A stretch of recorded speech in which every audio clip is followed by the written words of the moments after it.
I'm here with Doug Haubert, the current city prosecutor for Long Beach, who's running again. Doug, can you talk about why you're running again, how your campaign's going, and what changes you're going to be making if reelected? Well, sure. I'm running again to continue the good work we started about 12 years ago. You know, we have a very unique office here in Long Beach. The city prosecutor's office is elected, so it's accountable to the people.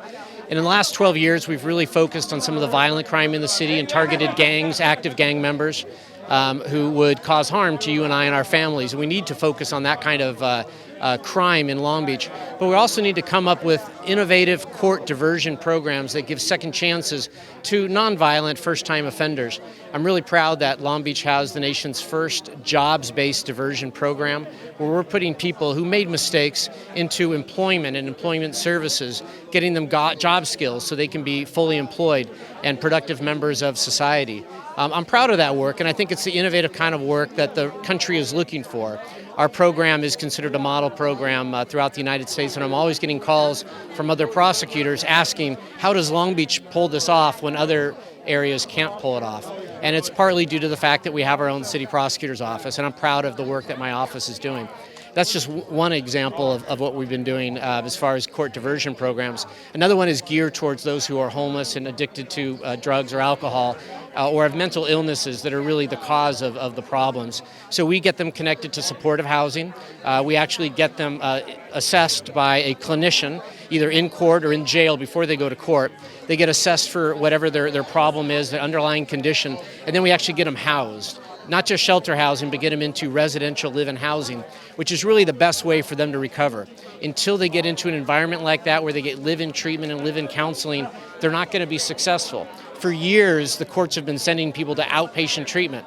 And if you're homeless, it's hard for you to make it to outpatient counseling, and very few people are successful. So this live-in treatment program is really going to be more successful. It's going to get more people off the streets that we want to get off the streets, and hopefully help to reduce crime in the long term, which is the overall goal, make our neighborhoods safer and cleaner. The crime rates are all over the place. You've probably seen in some areas they seem to be going up, and in other areas they seem to be going down or staying stable.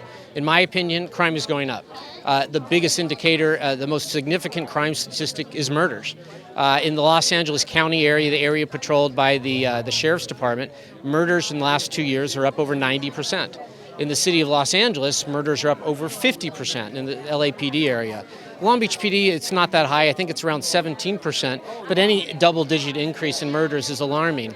So there's definitely an issue that we have with crime and violence, and we have for years, and there are cycles of poverty and crime that we need to address. In my office, we really try to focus on the underlying conditions that lead to crime. That's why we work with the school districts to keep kids in school until they graduate. Actually, the high school graduation rate is directly tied and connected to our crime rate. The more kids finish school, graduate from high school, and get jobs, the less crime we're going to have in the future. So that's preventative work that historically my office has not been working on. Really, before I came in, we weren't looking at prevention and innovation or intervention programs that really change the underlying conditions. So since I've been elected, we've worked with the school districts focusing on chronic truancy, make sure kids are in their seats every day. If they're in their seats every day, they're going to graduate. That's all they have to do is show up to school, their parents have to get them to school, and eventually they will graduate. I'm proud of my office. We work with the school district to reduce the chronic truancy rate from 21% down to 9%. That's a significant statistic here, and I'm very, very proud of that in my office. No matter what you do, there will be always people that will criticize you and say you're not doing enough. And so I'm going to continue to do the good work of my office. And I think transparency is an issue we all need to be looking for in all segments of government. I would recommend that people that are looking for more information go to our website. My office website is cityprosecutor.doughaubert.com. My campaign website is doughaubert.com. And I've got information there, including all of the endorsements. And I know that my opponents will criticize, and that's their job as candidates. But the fact is, our office really has become the most community-based prosecuting office in the country, and it's because of the partnerships we've developed with nonprofits, with the school district, with the business community, with the police department and the fire department that make us the most effective, prosecuting agency. So I'm very proud of my work, and I'm really blessed to be in this position. I'm very fortunate to have this opportunity, and I'm going to make the most of it for as long as I'm city prosecutor.